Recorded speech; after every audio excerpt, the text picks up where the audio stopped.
Hello, and welcome to our first live Q&A in the Get Rewired for happy, healthy, and hot love. Welcome. And I hope you guys are all doing well, having an amazing week. I'm just messing with my tea here. It's Nelson joining us, the big beast in the room. So what some of you may not realize is this course was actually another course that I put out a while back. I can't even remember how long ago now, but quite some time ago. And it was called The Art and Science of Finally Manifesting Happy, Healthy Love.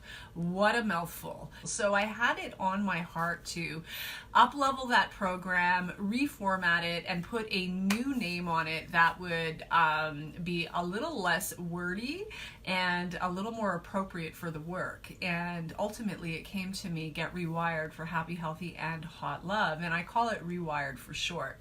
Truly, although the title is geared towards attracting happy, healthy love, truly you can use these tools, these strategies to manifest and consciously co-create your reality with the universe in any area of your life. So if you're wanting a new job or a job promotion or increased income or better quality friends or what else health, improved health and wellness, a new home, like anything that you want to team up with the universe, what I like to refer to as a higher power of my understanding, because I'm not in this game of life alone, right? So anything that you want to team up with the universe or your higher power of your understanding, in order to consciously co-create and call into your life. So that may very well be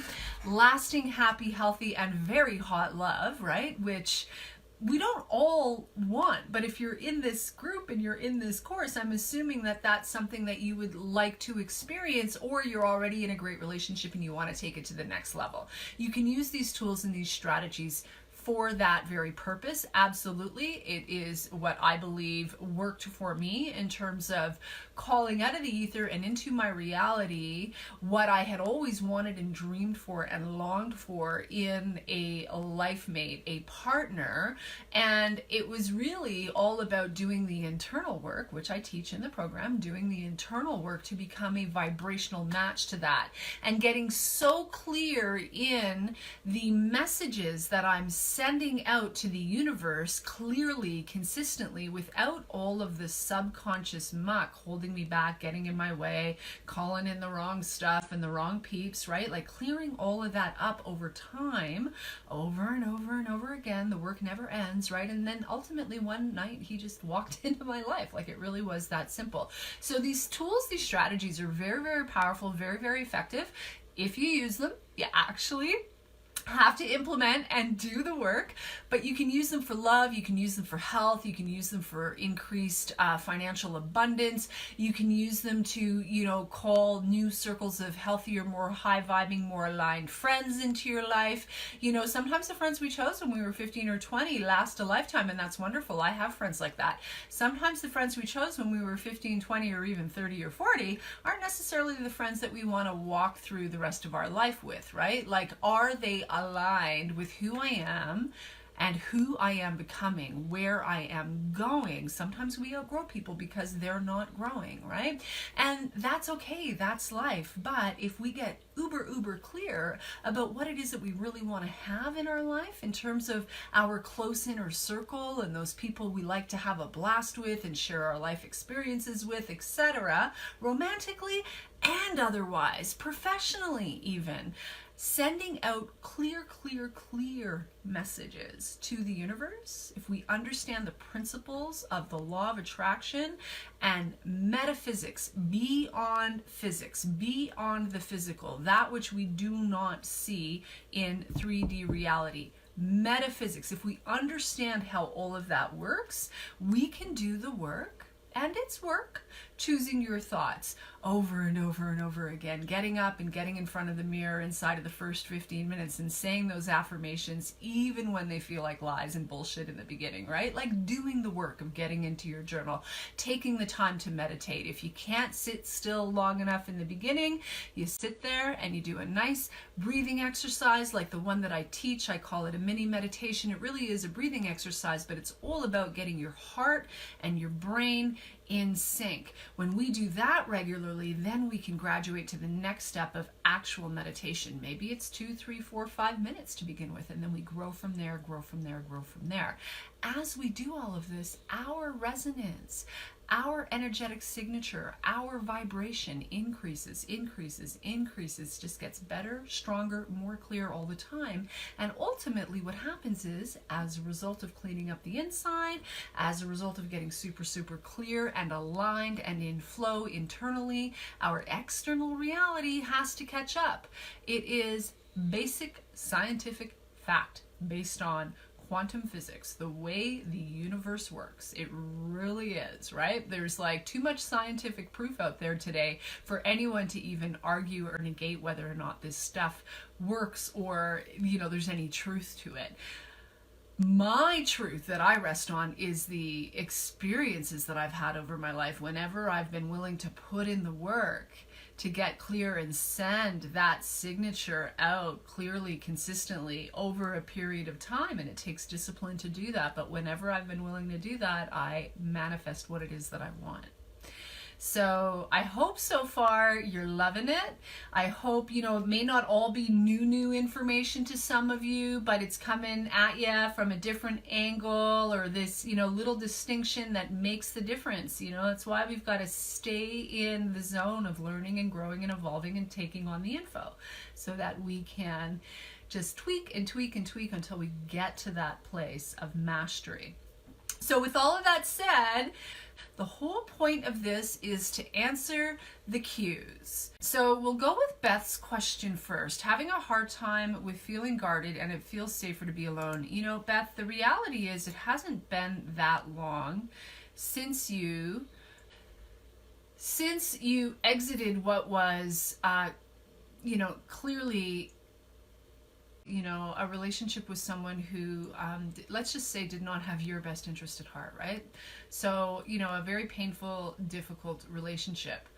I think that there's a lot to be said with taking the time between relationships, especially on the heels of one that might have been more, painful, destructive, narcissistically abusive. Let's just call it what it is, right? I think there's a lot to be said for taking the time to really nurture the relationship with yourself. And you can use the course content in Rewired to do that, to get clear and to, up-level yourself in terms of self-esteem and self-love, and, to continue to get more and more clear as we do the work. Like, we come to it and we think we know what we want, but as we dive in and we do the journaling and we answer the journal prompts, more stuff comes up and we realize, oh, next layer, next level. We're clearing more. We continue to heal because that game never ends. We do big work in my other program, but, that work never really ends. I still do it, right? I still do it. Nothing like I was doing 15 years ago. But anyway, all of that is to say that there's a lot to be said for taking that time. And that time in between is really about developing the relationship with you that maybe you were never taught to develop. You were never really given the space or the opportunity. And that doesn't necessarily happen in a week or a month or even 6 months, right? Like, there's a path that we really must walk hand in hand with ourselves, and in my opinion and experience, hand in hand with our higher power. I don't think that if we are doing the real work of ongoing healing and recovery, we have to worry about whether or not we're going to, stay stuck in the comfort zone of isolation.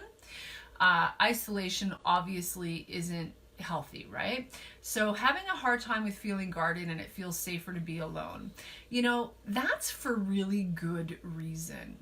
Trust your feelings honor your feelings, stay in the work of both programs, right? Because Beth happens to be a graduate of the Freedom Class, so stay in the work, cycle through the Freedom Class repeatedly, maybe make a point of doing that once or twice a year, and stay in the work of Rewired, getting more and more clear in terms of the messages that you're sending out to the universe in terms of what you want to live.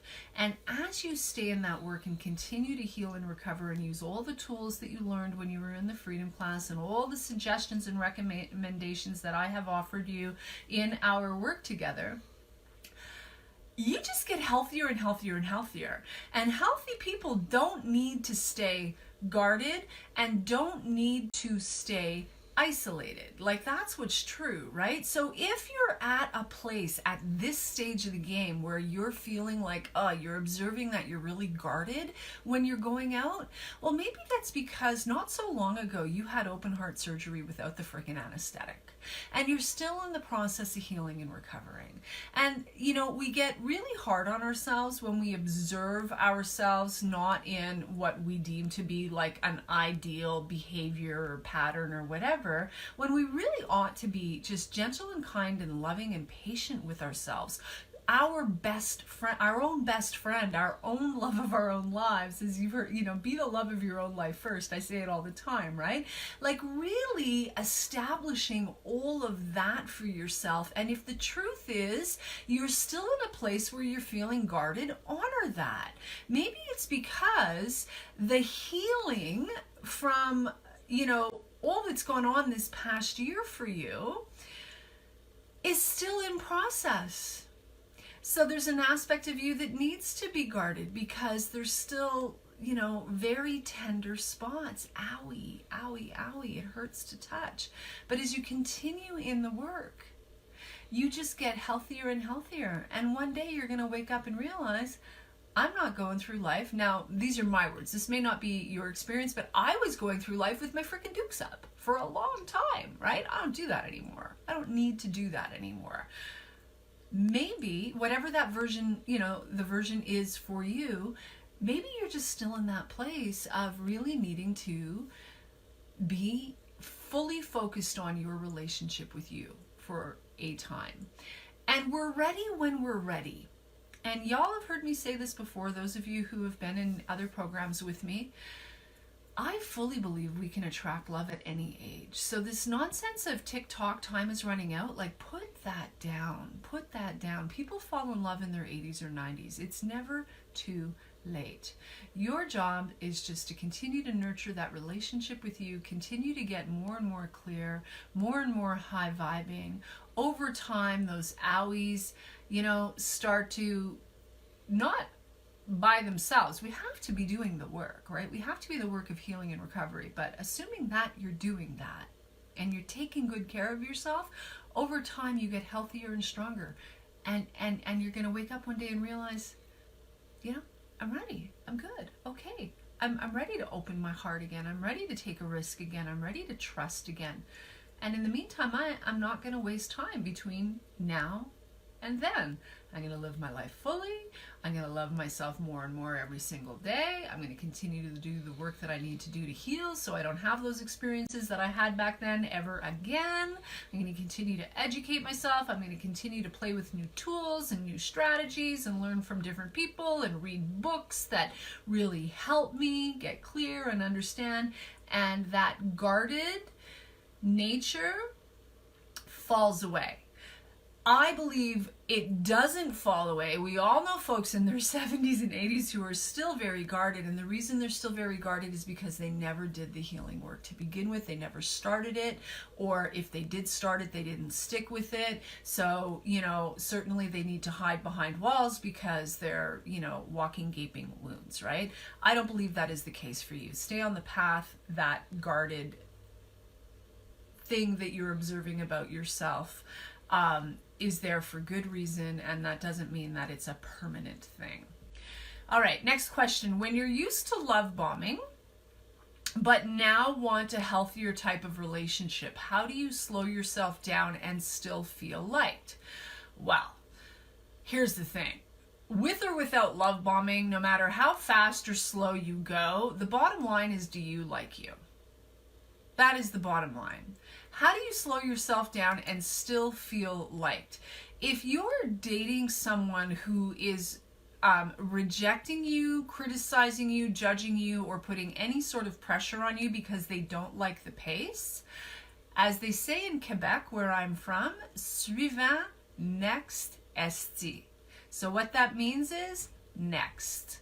Seriously. So, you know, if your concern is that you're going to go at a slower pace and not be liked by the individual, then there's still some serious work to do in terms of your own sense of self-love and self-esteem. And until you get to a place where I like me so much, he'd be nuts not to like me, and if he doesn't, that's not my problem. He's not the one. There's something much better intended for me. Until you actually own that in your bones, like you don't just think it here, and you don't just spew the words, but you actually embody it. Couldn't give a flying fuck if he likes me. Hope he does. I'm attracted. Seems like a good guy. But at the end of the day, I'm good regardless, because I like me so much, because I'm so in love with me. Until you get there, you're going to struggle in the dating arena. Like, you really are. Like, the focus really needs to be on, I'm going to go at the pace that's comfortable for me. He's just slower than I'm used to, so I question it, but yes, that answered my question. Okay, so I see. Okay, so it's kind of, I get it. Okay, well, good news is I already answered the question, because I'm always going to bring it back to that. I'm always going to bring it back to that.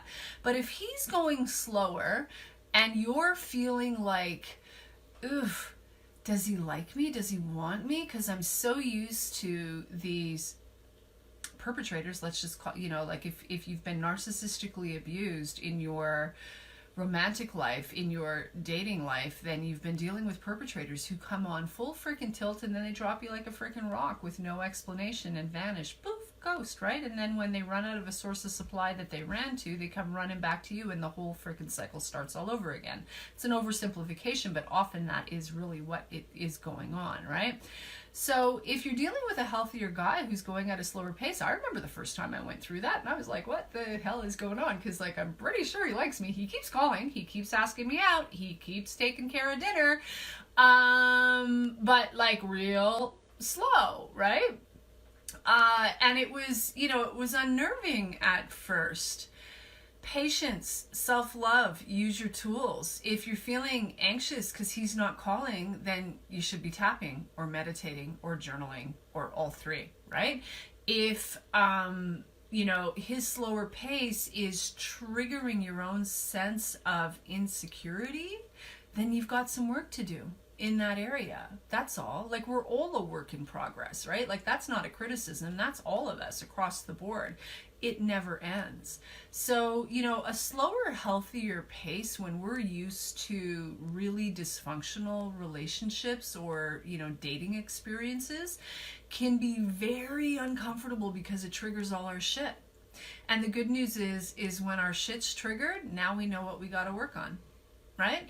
Like, I know when I go out into the world and I have an intense reaction to whatever might be going on in any area, could be at Walmart, could be anywhere, right?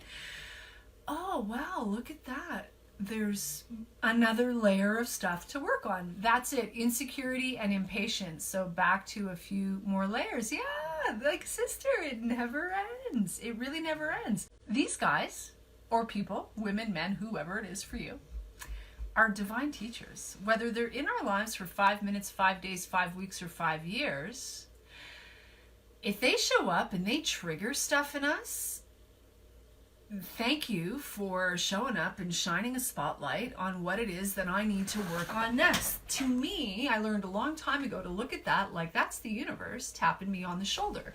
Because when I'm healed, someone can come along and do or be or not do and not be or say or not say whatever, you know, and I'm good.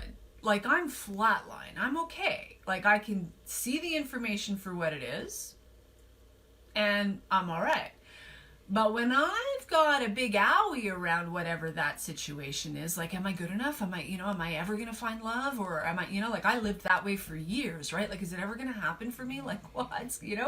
All I want, right? Like, why do I keep having these experiences? And all that fear and insecurity that I carry just drew more of its likeness into my life, right? Like, our emotions are like magnetic beacons to the universe, calling what is a vibrational match to it, conscious or subconscious, right? So fear attracts like a magnet. The more intensely we feel anything, good or not good, the higher that, the more intense that frequency is, the faster the manifestation, right? So if I'm in a situation where deep fear is being triggered, insecurity is being triggered, and maybe compared to a year ago, it's like this much insecurity, whereas a year ago it was this much insecurity, right? Like, it's like, I know I'm better, but I still got work to do. Some of you have heard me say this before. For the benefit of those who are new and for those who have not been through the Freedom class with me, I'll share this with you. I got so freaking sick and tired of attracting one destructive narcissist after another, and all that went along with it. And I woke up one day in my mid-30s and realized, for crying out loud, I'm the common denominator here. I can blame them, I can criticize them, I can complain about them, I can stomp and yell and scream all I want, but I'm the common denominator here. So I'm gonna put all of that down and go figure out what the hell's going on with me that this keeps happening. At that time, I knew enough. I'd already been rolling around in the law of attraction enough to know that, like, consciously or subconsciously, I'm co-creating my reality. Deliberately or by accident, ignorantly or, awake, I'm co-creating my reality. So what's going on, right? So the point being, I spent 8 years single.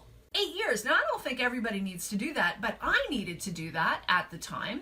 And over that 8-year period, every now and then, I would dip my toe back into the dating arena, usually for anywhere from 2 to 6 weeks. Once a year, from 2 to 6 weeks, some guy would come along about once a year, and there seemed to be an attraction, and it might have lasted 2 weeks, it might have lasted 4, it might have lasted 6, but each time, I was like, wow, I can see my progress. And more importantly, I can see all the stuff that I still need to work on. And I did that literally for 8 freaking years. And I just approached my dating life, not from a clinical perspective, but really with detached observation, resting on my ever-growing sense of self-love and self-esteem, and my reliance on a higher power of my understanding, trusting that I was good no matter what. I'd gotten to a place where I'd rather be happy alone. Quite frankly, my first choice was still to end up where I happen to be today in this amazing relationship, but at the time I was done with the bullshit, right?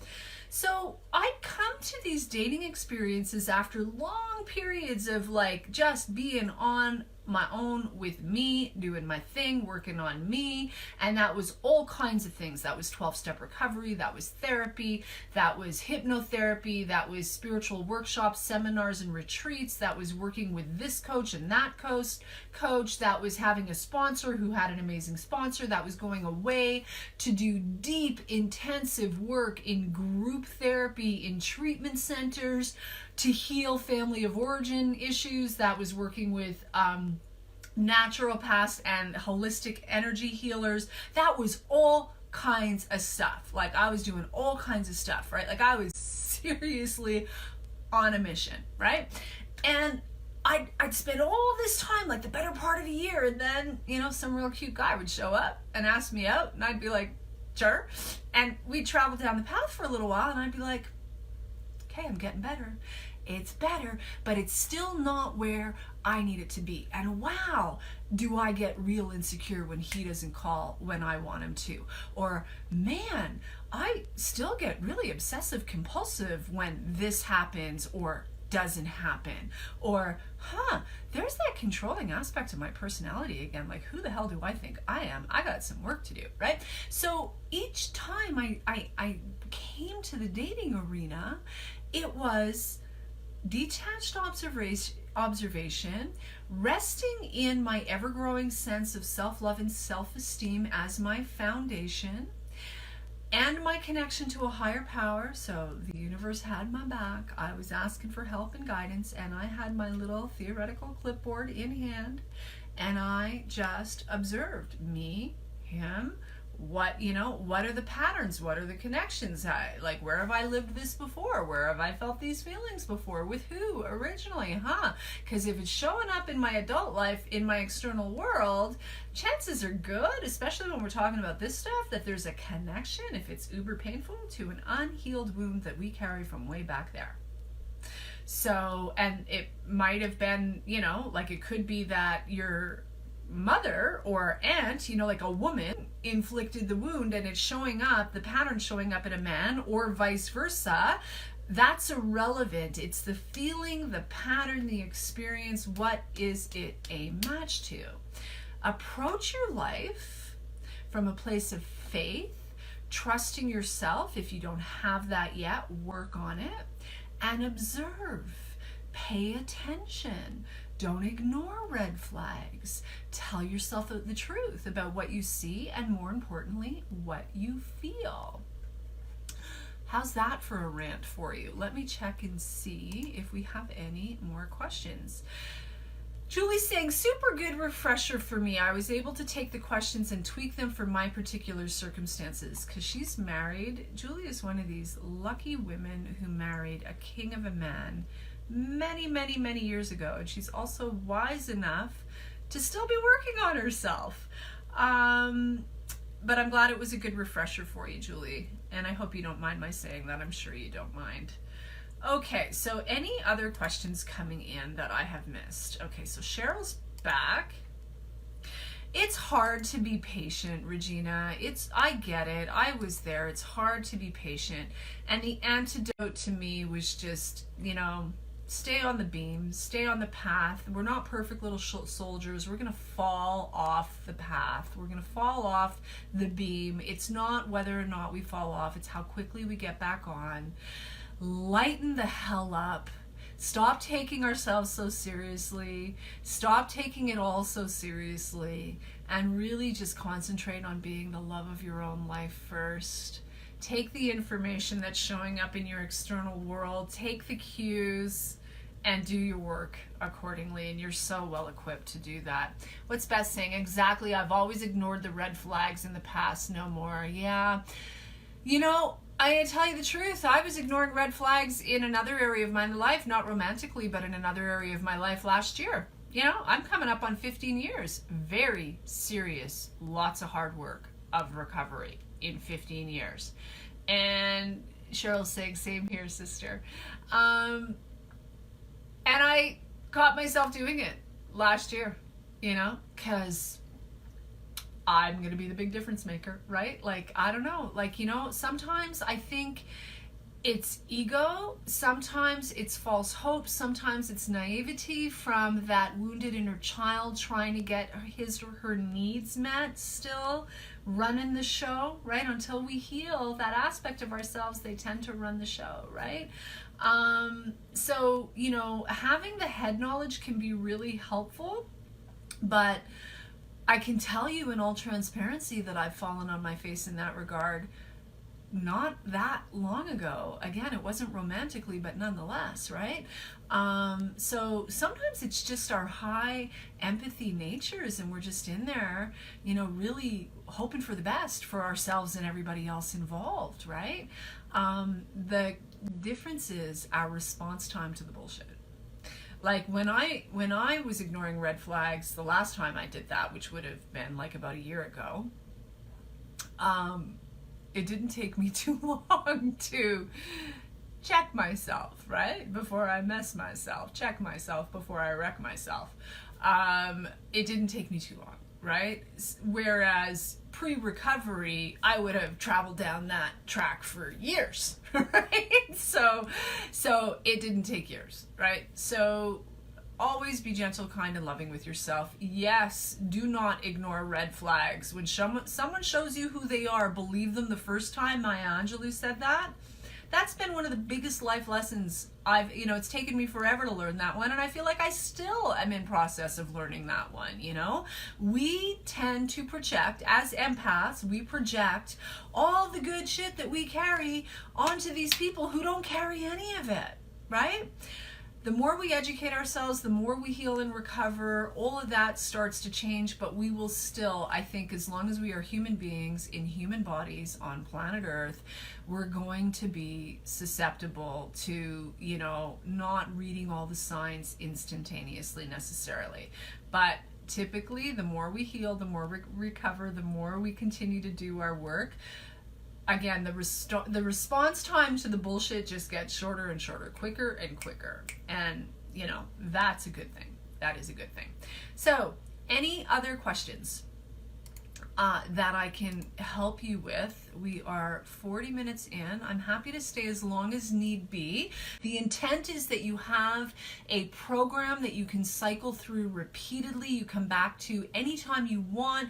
You can use it in various areas of your life to consciously attract and manifest whatever it is that your heart desires in any area. Specific, certainly, to happy, healthy, lasting, hot, happy, healthy love, for sure, but you can use these tools for anything. So don't put pressure on yourself if you're not, all over it as the modules are dropping. That's why I offer lifetime access to the content, and we've got another live Q&A on Saturday. So if you don't have any questions tonight, I don't see any more coming in here. Was there a particular defining light bulb moment in your healing and awakening? Yeah, there was. I just don't want to miss these questions, so bear with me. There was, and then Julie, my hubs just walked in from work, stripped his dirty work coat and boots off, and said, "Supper smells wonderful," winked at me, and headed for the shower. Still to this day, the way to his heart is through his stomach. That's so sweet. Julie's been happily married for a very, very long time to a really great guy. I'm so happy for her. And that's another thing, when it comes to manifesting anything in our lives, when we want it for someone else as much as we want it for ourselves, we carry the vibe, right? Like, gratitude is a manifesting power. Love is the highest calibration, vibration. I think that's why Jesus taught it the way that he did, right? The highest vibration we can carry. Gratitude and love. Like, it doesn't get any higher than that. So, when we can catch ourselves when we see someone who has something we want, and it's very normal, it's human nature, it's like, ugh, they have it, I don't, right? But I, over years and years and years now, have developed the muscle of, man, I could not be happier for you, because I know that I live in an abundant universe. And even those who possess what 31 years coming in May, 31 years happily married to this great guy. It's beautiful, right? So even when I see folks who have something that I desire that I don't have yet, my default reaction now, and has been for a long time, is to be blissfully happy for them. Because the truth is, they are just reflecting back to me that mine is coming. They are reflecting back to me that it is possible. So it's really vital, for those of you who are longing to attract what Julie has, this wonderful, loving, healthy, happy, peaceful, harmonious, long-standing, lasting relationship. When we see someone in that position or any other position of having what we want, sometimes it's very human to be like, ugh, it immediately triggers the lack, this scarcity, right? Like, inside of us. Do the inner work to up-level that and get yourself to a place of being like, huge high five to you, because if you can do it, I can too. Thank you for being the living example that this actually exists and is possible. And muster up love and gratitude for all of that. That will serve to call whatever you want into your life much faster. Again, whether that's love, a job, money, health, whatever it is. Be happy when you see the evidence. of it in other people's lives. Be grateful that they are there in front of you, reflecting the possibilities back to you. You know, we grow up on a planet where we are programmed in such scarcity and lack, and it's nonsense. It's like, you know, the world is an inversion. It's all upside down, right? So don't buy into that. So was there a particular defining light bulb moment in your healing and awakening? Yeah, you know, I mean, awakening, you know, I think awakening is such a overused word today. I think others and progress faster on the path than others, for sure, you know. But you know, it's, you know, I am very much in process, you know, and the coaches and teachers that I have benefited from over the years weren't necessarily more awakened. They were on the same path, just further down the path, right? And I am not necessarily more awakened. I am just on the same path, maybe a little further down the path in some ways, right?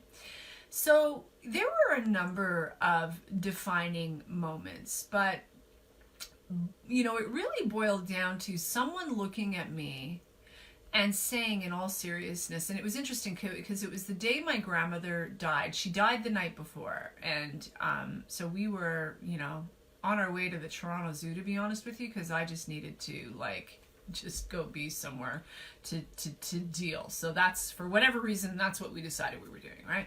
And we were talking about all of these issues, like around addiction, love addiction, family dysfunction, codependency, all of this stuff that so much of the human race is crippled by and doesn't even realize it, right? Like, it's actually so pervasive in society. And my life was, at that time, rather unmanageable for all the Tony Robbins events, for all the books, for all the seminars, for all the workshops, for all the stuff that I had done to that point, the Wayne Dyer events and all of it that I had done to that point, and all of it had value and all of it was helpful, but I was still really, really struggling in these big areas of my life, not least of which romantically, through codependency, love addiction, all the untreated adult child syndrome, family dysfunction, etc. And he looked at me and he said, you know, these issues get worse, not better, over time, left untreated, right? And you guys have heard me say that, those of you who've been with me for any length of time. I say it all the time, because it's true. So he looked at me and said, actually, left untreated, these issues get worse, not better, over time.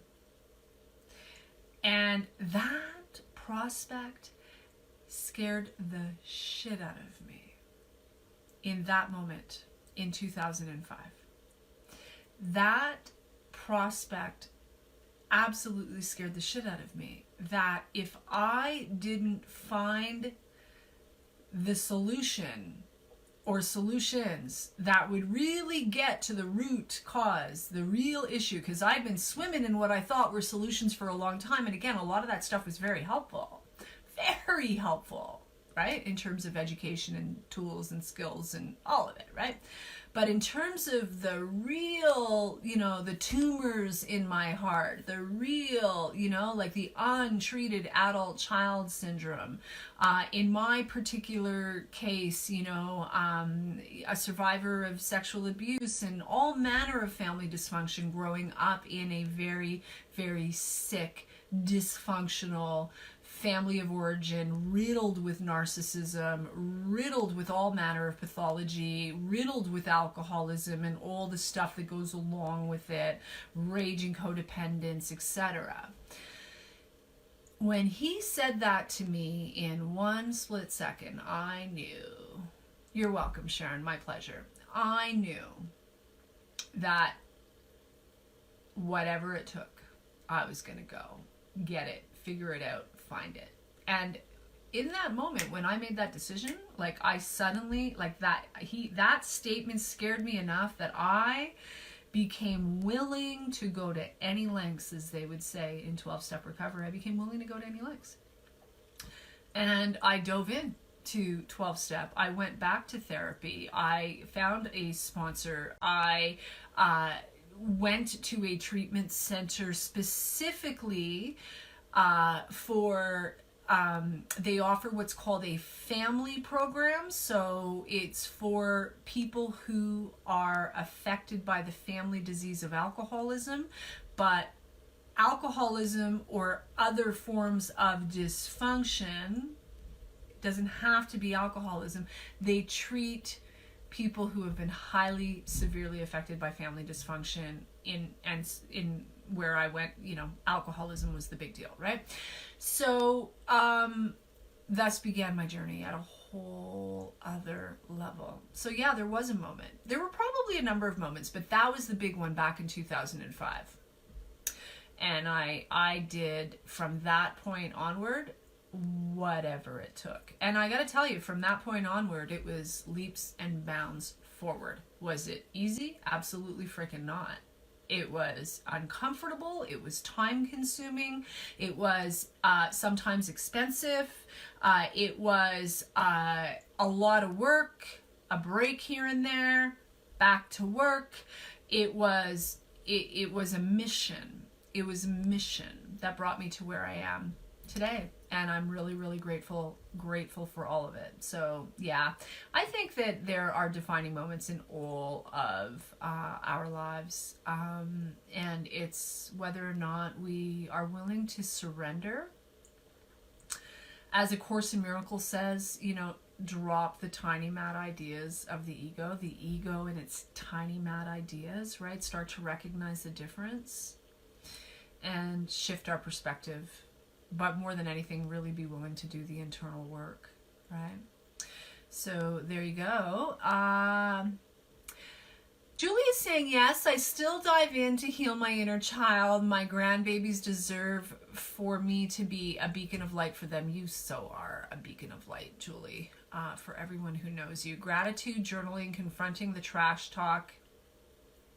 Julie says she loves A Course in Miracles. My favorite spiritual text. Confronting the trash talk and speaking truth into my power, no matter how small that power feels every day, doing the messy, dirty work, going through the tough feels, really tough feels. Tamie can definitely help you craft a map to get the heck on your path. Thank you, love. Yeah, I knew if I didn't start healing, I would die.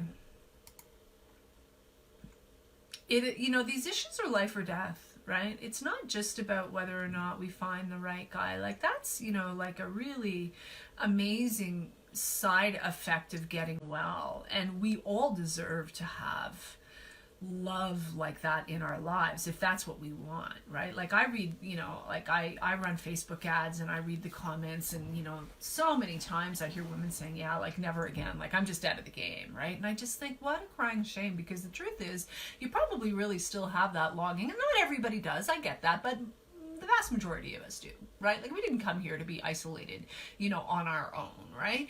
And that doesn't mean that, we have to be in a partnership in order, I am complete with or without Dale, right? Like I don't need, this adds unto. But I just, hear all the time these people who give up. And I just think, what a crying shame.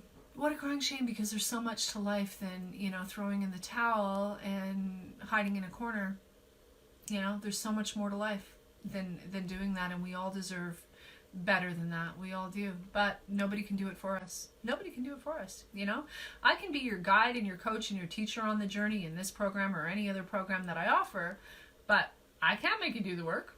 It's interesting, when I am with clients who, like those of you who have been with me in the Freedom class who are on this call, each and every one of you, here you are, still doing the work. When we were working together in the Freedom class, rolled up your sleeves and did the work every freaking day, right? Like you wanted it and you reaped the rewards. I get messages all the time about the rewards, right? And then there's others who come and go, oh, wow, oh, there's work involved? Oh, well, that's another story, right? I can't do the work for you. I can't do the work for you. But if you're willing to do the work, man, there is no end to the joy and the peace of heart and the peace of mind and, all the good things that come as a result. My father used to say happiness is a byproduct of living the right way. And I think it's about, getting right with ourselves internally first. That's what living the right way means to me, that in connection with, understanding that I am not the higher power. There is a power greater than me. Thank God, really. Thank you. Thank you. And I think we'll go ahead. We're coming up on the hour here, so I think we'll go ahead and call it a wrap. I hope you guys got some value out of this tonight. I hope it helped. Never be shy to send me a private message. If you need anything, if I can help in any way, just DM me. So much love from me to you. Thank you to everyone for showing up and participating today. And as always, I will leave you with this. Know your value. Know your value and unlock your freedom. Mwah. Much love.